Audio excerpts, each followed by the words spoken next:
గుజరాత్లో ఒక చిన్న ఊరు. పెద్ద భవనాలు లేవు, పెద్ద స్కూల్స్ లేవు, పెద్ద అవకాశాలు అసలు లేవు. అక్కడ పుట్టిన ఒక సాధారణ కుర్రాడు, అతడే ధీరుభాయ్ అంబానీ. అతని దగ్గర డిగ్రీ లేదు, పెద్ద ఇంగ్లీషు లేదు, వెనక రాజకీయ బలం లేదు. కానీ ఒక విషయం మాత్రం ఉంది. ఇండియాలో వ్యాపారం ఎలా నడుస్తుందో చూడాలన్న కుతూహలం. ఈ చిన్న వయసులోనే పని కోసం యోమెన్ వెళ్ళాడు. పెట్రోల్ పంపులో పనిచేశాడు. రోజంతా కస్టమర్లు, డబ్బు లెక్కలు, లాభాలు నష్టాలు అవన్నీ చూశాడు. అక్కడే ధీరుభాయ్ ఒక విషయం గమనించాడు. డబ్బు సంపాదించే వాళ్ళకంటే డబ్బు ఎలా తిరుగుతుందో అర్థం చేసుకున్న వాళ్ళే పైకి వెళ్తారని ధీరుభాయ్ అంబానీ గమనించాడు. అతను కేవలం పని చేయలేదు, వ్యాపారాన్ని గమనించాడు, మార్కెట్ని చదివాడు, మనుషుల ప్రవర్తన అర్థం చేసుకున్నాడు. ఇండియాకు తిరిగొచ్చాక అతని దగ్గర పెద్ద క్యాపిటల్ లేదు, కానీ ఒక ఆలోచన మాత్రం ఉంది. ఇండియాలో మిడిల్ క్లాస్ ఉంది, వాళ్లకు మంచి వస్తువులు కావాలి, కానీ తక్కువ ధరలో కావాలి. ఇది ఆ రోజుల్లో పెద్ద ఆలోచన. అప్పుడు వ్యాపారం అంటే పెద్దవాళ్ళ ఆట. పేదవాళ్లకు షేర్లు లేవు, మిడిల్ క్లాస్ మార్కెట్ కాదు. ధీరుభాయ్ అంబానీ ఈ లైన్ను బ్రేక్ చేశాడు. వ్యాపారం కొద్ది మందికే కాదు, ప్రజలందరికీ. ఇక్కడే రిలయన్స్ కథ మొదలైంది. అతను ఒక్క రోజుల్లో పెద్ద బిజినెస్ మ్యాన్ అవ్వలేదు. బ్యాంకులు నమ్మలేదు, పోటీదారులు ఎగతాళి చేశారు, సిస్టమ్ అడ్డుపడ్డది. కానీ ధీరుభాయ్ వెనక్కి తగ్గలేదు. ఎందుకంటే అతని దగ్గర ఒక నమ్మకం ఉంది. ఇండియా మారబోతుంది, ఆ మార్పులో నేను ఉండాలి. ఈ ఆలోచన అతన్ని ముందుకు నడిపింది. స్టాక్ మార్కెట్ను ప్రజల చేతిలో పెట్టిన మనిషి ధీరుభాయ్ అంబానీ. ధీరుభాయ్ ఇండియాకు తిరిగి వచ్చాక ఒక విషయం స్పష్టంగా అర్థం చేసుకున్నాడు. ఇండియాలో డబ్బు ఉంది, కానీ ఆ డబ్బు కొంతమంది చేతిలోనే తిరుగుతుంది. షేర్ మార్కెట్ అంటే అప్పట్లో పెద్ద బిజినెస్ ఫ్యామిలీస్ మరియు బ్రోకర్స్. సామాన్య మనిషికి షేర్ అంటే భయం. ఇది మన పని కాదు అనే భావన. ధీరుభాయ్ ఇదే గమనించాడు. అక్కడే ధీరుభాయ్ ఒకటి గమనించాడు. మిడిల్ క్లాస్ డబ్బును నమ్మితే వ్యాపారం దేశం మొత్తం నడుస్తుంది అని. ఇది అప్పట్లో చాలా పెద్ద ఆలోచన. అతను రిలయన్స్ కంపెనీని పబ్లిక్కి తెచ్చాడు, షేర్స్ అమ్మాడు. కానీ ఒక కొత్త పని చేశాడు. అతను ప్రజల దగ్గరికి వెళ్ళి ఇలా మాట్లాడాడు: ఇది నా కంపెనీ కాదు, ఇది మీ కంపెనీ. ఈ మాటలు అప్పట్లో ఎవరూ చెప్పలేదు. షేర్స్ కొనడానికి జనాలు లైన్స్ కట్టారు. మొదటిసారి మిడిల్ క్లాస్ షేర్ మార్కెట్లోకి అడుగుపెట్టారు. అక్కడే పెద్ద వ్యాపారులకు భయం మొదలైంది. ఎందుకంటే డబ్బు ఇప్పుడు ప్రజల చేతిలోకి వెళ్ళింది. కంట్రోల్ కొద్ది మందికే లేదు. రిలయన్స్ షేర్లు పెరిగాయి, ప్రజలకు లాభాలు వచ్చాయి, నమ్మకం పెరిగింది. కానీ ఇక్కడితో కథ ఆగలేదు. ధీరుభాయ్ ఎదుగుతున్న కొద్దీ పోటీదారులు కూడా పెరిగారు. ఆయనపై చాలా ఆరోపణలు చేశారు, ఆయనపై కేసులు పెట్టారు. అతన్ని ఆపాలని చాలా ప్రయత్నాలు జరిగాయి. కానీ ధీరుభాయ్ ఒక్క మాట చెప్పేవాడు: నేను రూల్స్ని బ్రేక్ చేయను, రూల్స్ని నా పని చేసుకునేలా వాడుకుంటున్నాను. ఇది అతని స్ట్రాటజీ. అతను ప్రభుత్వాన్ని శత్రువుగా చూడలేదు, సిస్టమ్ని శత్రువుగా చూడలేదు. సిస్టమ్ ఎలా పనిచేస్తుందో అర్థం చేసుకున్నాడు. అదే అతని బలం. రిలయన్స్ కేవలం కంపెనీ కాదు, ఒక ఉద్యమం అయింది. ప్రజలు అతన్ని వ్యాపారవేత్తగా కాదు, మనిషి మనిషికి అవకాశం ఇచ్చిన వ్యక్తిగా చూశారు. కానీ ఇక్కడే అసలు తుఫాన్ మొదలైంది. ఎదుగుతున్నాడు అంటే అడ్డుకునే వాళ్ళు తప్పకుండా వస్తారు.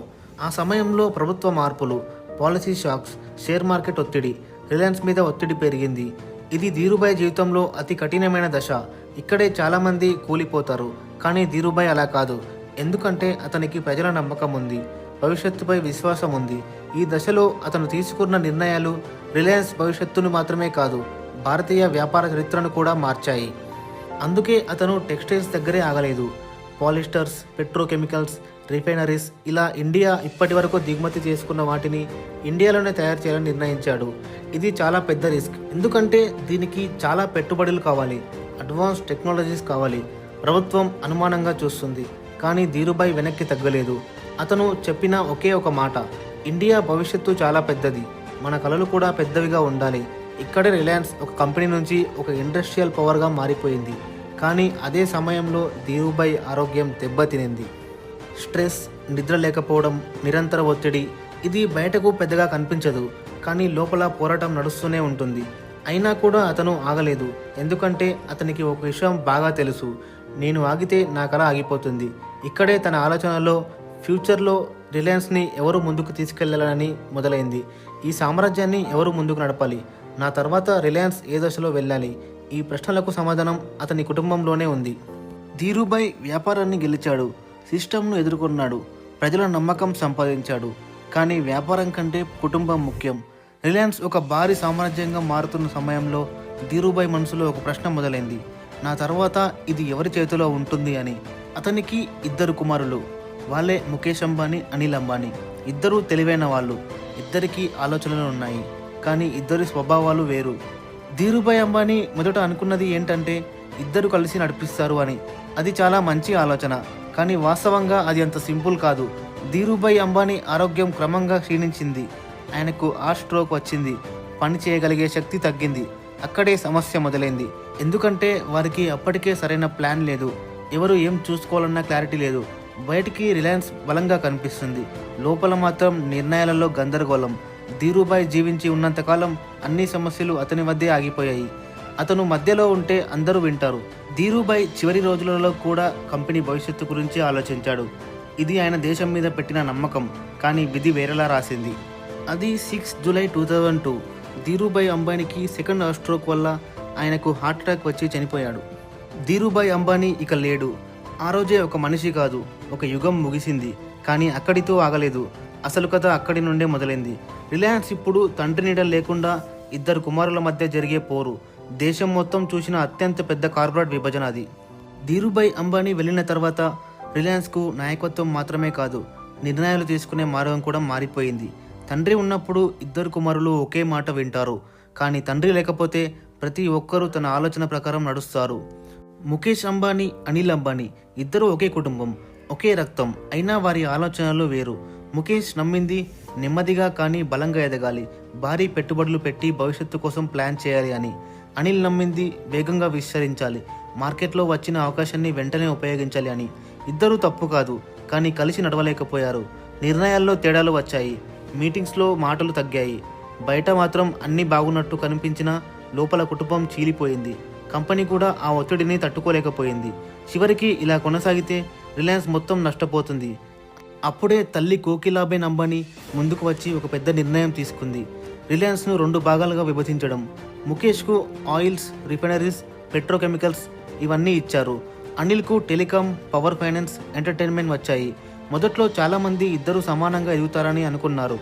ముఖేష్ నెమ్మదిగా, మౌనంగా, లోతుగా పనిచేస్తూ బేస్ను బలపరిచాడు. అనిల్ వేగంగా ఎదుగుతూ అప్పుల మీద ఎక్కువగా ఆధారపడ్డాడు. కొన్నేళ్లు అనిల్ గ్రూప్ పెద్దదిగా కనిపించినా లోపల మాత్రం అప్పులు పెరిగాయి. డబ్బు ఒత్తిడి మొదలైంది. మరోవైపు ముఖేష్ భవిష్యత్తుపై పెట్టుబడులు పెట్టాడు. చివరికి అనిల్ సామ్రాజ్యం కుంగిపోయింది. ముఖేష్ సామ్రాజ్యం మరింత బలపడింది. ఇది ఎవరు గెలిచారు అనే కథ కాదు, ఏ ఆలోచన గెలిచింది అనే కథ. అప్పుడే ధీరుభాయ్ చెప్పిన మాట నిజమైంది. వ్యాపారం అంటే వేగం కాదు, సమయమని. ధీరుభాయ్ అంబానీ కథ మనకు ఒక విషయం చెబుతుంది. విజయం డిగ్రీతో మొదలవదు, ఆలోచనతో మొదలవుతుంది. అతనికి డబ్బు లేదు, పవర్ లేదు, సిస్టమ్ మద్దతు లేదు. కానీ ప్రజల మీద నమ్మకం ఉంది, దేశం మీద విశ్వాసం ఉంది. అతను వ్యాపారం చేశాడు అనుకుంటాం, కానీ నిజానికి అవకాశాన్ని సామాన్య మనిషి దగ్గరకు తీసుకొచ్చాడు. తన సామ్రాజ్యం 2 భాగాలైపోయినా అతను పెట్టిన బేస్ మాత్రం కూలలేదు. ఎందుకంటే అది లాభాల మీద కాదు, భవిష్యత్తు మీద నిలబడి ఉంది. ధీరుభాయ్ విజయం ఒక మనిషి గెలుపు కాదు, ఒక ఆలోచన గెలుపు. అందుకే ఈరోజు కూడా అతని కథ ముగిసింది కాదు, అది కలగన్న ప్రతి మనిషిలో కొనసాగుతూ ఉంది. నా ఎక్స్ప్లెనేషన్ మీకు నచ్చితే వీడియోని లైక్ చేయండి, షేర్ చేయండి. మరిన్ని వీడియోస్ కోసం ఛానల్ని సబ్స్క్రైబ్ చేసుకోండి.